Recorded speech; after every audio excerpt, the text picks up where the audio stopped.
Hello everybody, milestone reached today. Forgive the crazy hair. This is what isolation does to you. Obviously none of us can get a haircut at this current time and I don't have anybody to cut my hair, not that I'd want anybody to cut my hair anyway. But a milestone that we've reached today, we are on chapter 30 of Walking on Cinders. 30 chapters we have read, which means that we've been locked down for 30 days. In fact longer than that, because the isolation started before I started reading this book. So let's go now with chapter 30 of Walking on Cinders. At the very edge of London are the suburbs, those far more green and leafy areas of the great city. And if you were to leave completely, you would soon find that the sprawl of modern suburbia gave way to fertile farmlands of the home counties and East Anglia. These are the flatlands, a million miles away from the winding, claustrophobic streets of the capital. Here the ground is open, with fields flanked by old roads running long into the distance. The farmland in this region and the crops that grow in what were once the wetlands feed each and every person in the United Isles of Great Britain, in one way or another. Here the cities of Norwich and Ely, and the towns and villages that lie in between, are far enough away from London not to be greatly affected by the war. Of course, they are still included in countrywide propaganda. Troops from United America were stationed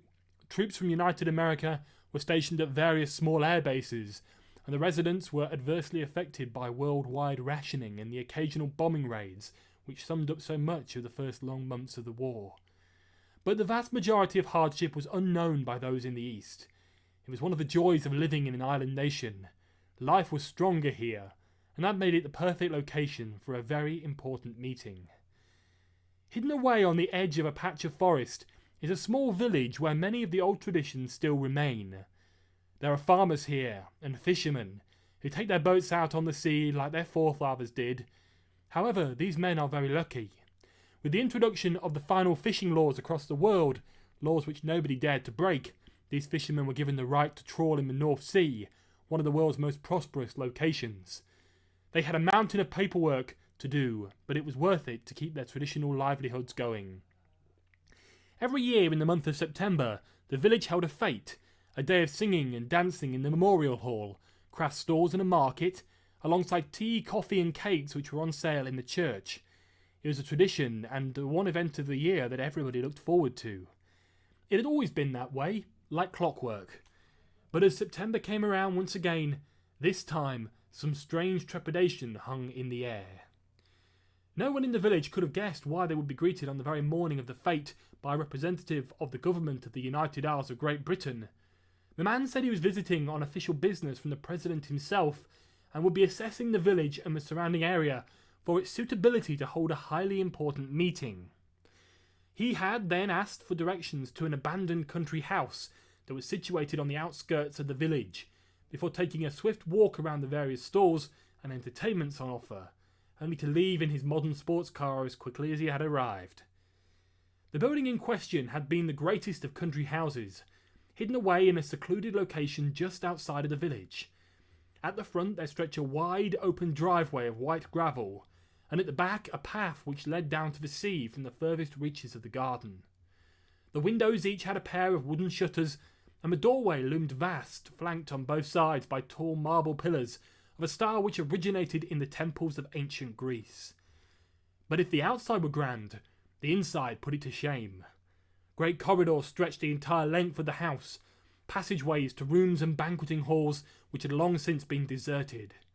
No one walked the floors any longer, and the gold leaf which made up most of the paintwork had grown dull, with time coating every surface in a thick layer of dust. So many hidden treasures waited here in the darkness. They lay waiting to be found, and it was only when a meeting of world leaders was suggested and the President's personal representative returned with pleasing reports of a friendly community far enough away from the troubles of modern suburbia to provide a safe and quiet location that everything changed. The double doors were forced open, years of solitude crackling away into nothing, and then the builders arrived and an army of people who set about cleaning, polishing and restoring every dull and decrepit surface. For months they worked tirelessly to bring the building up to scratch. It started with the builders who fixed the holes in the roof, the painters who restored the fading colours both inside and out, and it ended with the gardeners in the late summer, who arrived to replant the flower beds. In fact, by the time all the jobs had been completed and the old country house was finally ready, it was nearing the end of autumn. The government was eager to move things forward quickly, but even with the best officials working together, it took several weeks before a date for the meeting was finally set, and it wasn't until 2 weeks before Christmas that the leaders of the world finally descended on the countryside of East Anglia. With grand formality, a procession of black vehicles appeared at the far end of the winding lane. Everyone anticipated the president's arrival, the most influential of all the leaders who had agreed, without being asked twice, to both organise and chair the meeting in his own country. Indeed, he was one of the few people who still arrived in such a way, having never adopted a powerful new hovercar. There was a sudden intake of breath as the cars turned into the driveway and the snow crunched under the wheels. On such a crisp winter's day, the black of those security-clad official vehicles clashed with the pure white of nature, telling the danger that had been and gone. The president opened the passenger door with ease and waited for his second-in-command to join him at his side. He looked skyward and paused for a single moment for the cameras. There at the foot of the pack was an eager young lady who snapped at every available opportunity. She was much smaller than the others and wore a dark duffel coat and a thick blue scarf. She seemed determined to get that perfect shot, and if the president hadn't noticed her or known anything about the world of entertainment, he would have recognised her as Ella B., the new London press photographer who was taking the world by storm. But how had the press even discovered such an event? Long enough ago, he remembered signing Article 72, a blanket ban on media publication which saw the state and the military remained hidden as business from the press. Shifting slightly, the president buried his hands deep into his coat pockets to protect them from the chill, and then, with his deputy at his side, he took the first steps towards the entrance of the building, noting the applause which erupted from the small but select crowd. "These men," he whispered gruffly, nodding towards a gaggle of photographers who had now been joined by a single lone reporter, scribbling furiously on a notepad, a brown scarf wound tightly around his neck. "Get everywhere. They can't seem to leave you the hell alone." Beside him, his deputy grinned, understanding the point perfectly as they moved slowly towards the open door, shaking hands and passing comment before finally disappearing inside. For the President of the United Isles of Great Britain, he did not have an exuberant personality. Standing at only 5.5 feet tall, he would barely be recognisable in the crowd, and his mundane clothing, consisting of a pair of black or grey trousers, a white shirt and a plain waistcoat, did nothing to lighten the image. But it was his oratory skills and the way in which he handled a crisis that made him so revered. At a time of dissolution, he was the only man for the job. Nobody doubted that. The meeting was due to take place in the Grand Ballroom. At one time it would have played host to all manner of society, influential men and their glamorous women, dancing waltzes or foxtrots while swapping stories of life in the far-off cities of London and Edinburgh. It had taken many months of painstaking work to restore this room to its former glory, and now the beautifully veneered parquet flooring had been covered by a plush cream carpet and a long rectangular table, around which were seated representatives from all the most important countries of the world. The meeting began with the handing out of agendas and documents. The united leaders pursued these items with interest, knowing full well that there were only was one real topic up for discussion. Before long, though, the shuffling of papers muffled noises of disapproval died away, and the president stood at the head of the table to introduce himself. "Good morning, ladies and gentlemen. You are all aware of why we're here," he began, raising his hands in a gesture and smiling at the many faces that looked back at him. "As you know, I am Sir James Barker, and I am President of the United Isles of Great Britain. I am delighted to be joined today by the leaders from various European nations, France, Germany and Italy, as well as honorary dignitaries from the United Lands of America and the United States of Australia and New Zealand." There was a short burst of applause and acknowledgement before the president continued, clicking a button on the table before him so that a large paper-thin display descended from above. "May I remind you," he added, "that although this is a very auspicious occasion, as we sit together as leaders of the world's foremost powers, the winning side of what we hope is the very last full-scale global war, we have some very tough decisions to make." It was at this point that a small man in a bright blue suit and wearing large rimmed spectacles coughed quite loudly and interjected. He was Alexander Tristad, a delegate from the United Federation of Russia. "You mean decisions about the future of the reformed nations of this world, and the way in which we ought to punish them?" His accent had a Middle Eastern tinge, and his speech was slow and precise. The president smiled, perhaps anticipating this comment. "Not so much punish as trust them to learn from their mistakes, Tristad.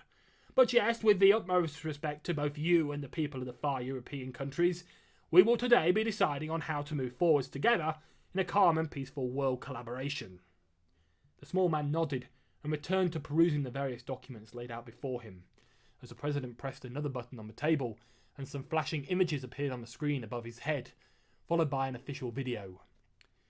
The video not only detailed the governmental views on the United Isle of Great Britain, but outlined the reformed countries of the world and detailed in hard statistics the number of soldiers they had lost, coupled with their current economic prosperity.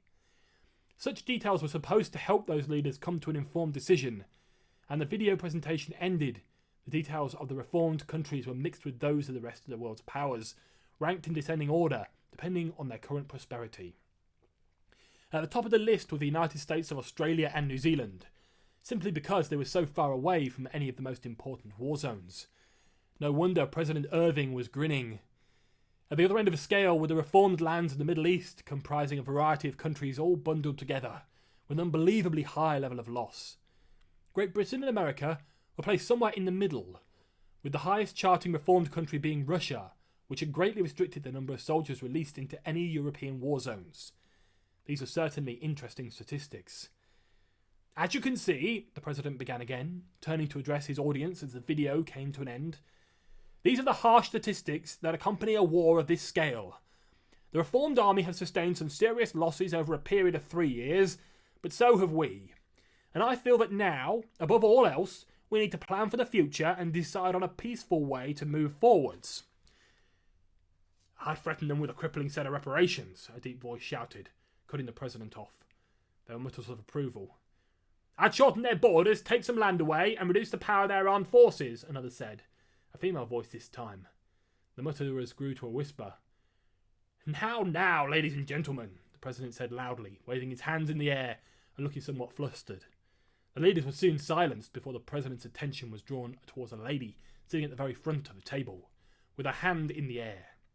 She had a name badge on her, and the Chancellor... The President of the United Isles of Great Britain read her name badge, Chancellor of Germany, and he nodded, allowing her to speak. "Sir James," she began, wary of what she was about to say, "facts and figures mean nothing if we are to sit here and decide how not to punish those who led the recent atrocity. You know as well as I, that anyone else in this room does too, that the UN was not the only problem all those years ago. Many of the countries that became known as the reformed nations were preparing for an arms race that began with a decision that was reached."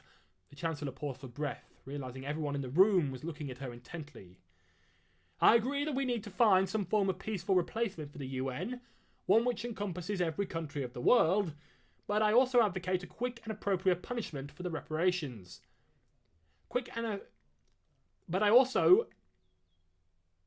But I also advocate a quick and appropriate punishment for the perpetrators, and I would go as far as to show our hands in support of those views."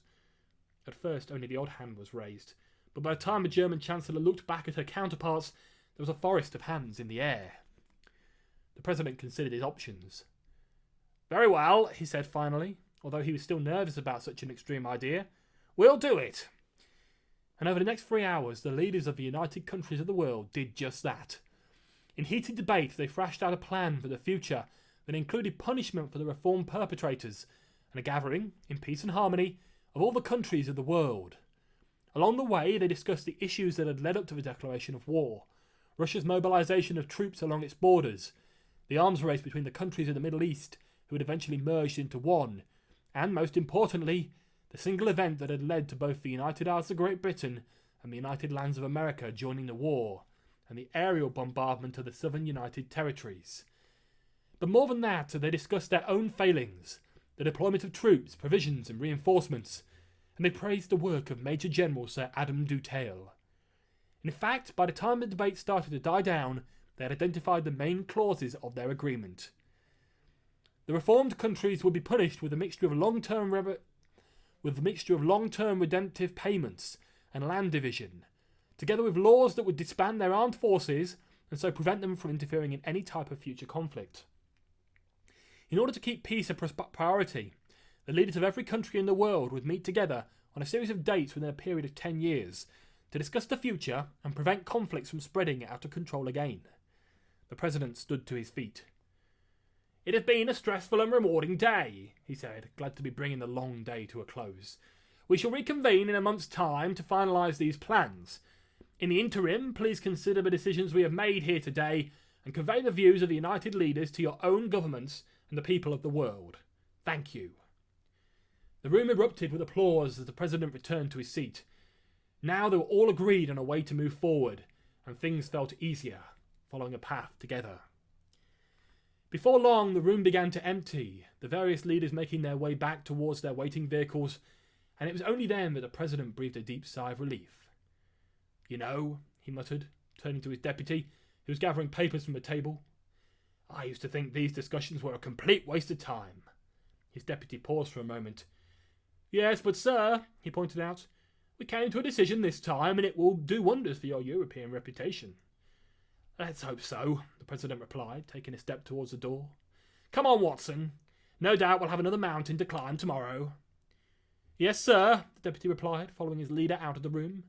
"If I may say so, sir, tomorrow we've been asked to consider the evidence that will be used at the military trial. I've heard back from Detective Bingham, who reports that no evidence could be found in Colombia to doubt the commandant's story." The president didn't reply, choosing only to nod as they passed along the hallway and out through a gaggle of photographers who remained. The young woman with the duffel coat and blue scarf was snapping frantically at the back of his head once again. Seated safely in the back of the car, driving away from the impressive country house, the president sighed. "Sometimes they punish us, Watson, and I feel that the days to come will perhaps be worse for those who have already will perhaps be worse than those we have already witnessed. For then we will be dealing with the errors of our friends."